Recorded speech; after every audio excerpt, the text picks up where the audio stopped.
ధైర్యముతో కృపాసనమునొద్దకు చేరుదుము. హెబ్రీ 4:16.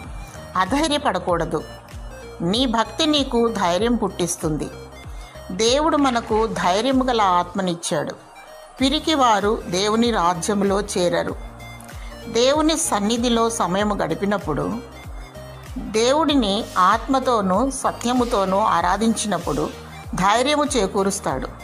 ప్రతిరోజు ప్రభువైన యేసుక్రీస్తుతో సహవాసము చేయాలి. ఆయన సన్నిధిని అనుభవించాలి. అనేకుల కొరకు, సమస్త భూప్రజల కొరకు, గొప్పవారి కొరకు, అనారోగ్యుల కొరకు, శత్రువుల కొరకు, సొంతవారి కొరకు ప్రార్థన విజ్ఞాపన చేయాలి. మానక దేవుని కృపాసనమునొద్దకు చేరాలి. దేవుని యందు వర్ధిల్లుటకు కృప వెంబడి కృప పొందుకోవాలి. ఏ సమస్య, కష్టము, నష్టము వచ్చినా దేవుని స్తుతించు, గంతులు వేయాలి. నీ దేవుడు సమస్తము చేయుటకు సమర్థుడు. దేవుడిని దయగల ఆత్మను దయచేయునుగాక. ఆమెన్.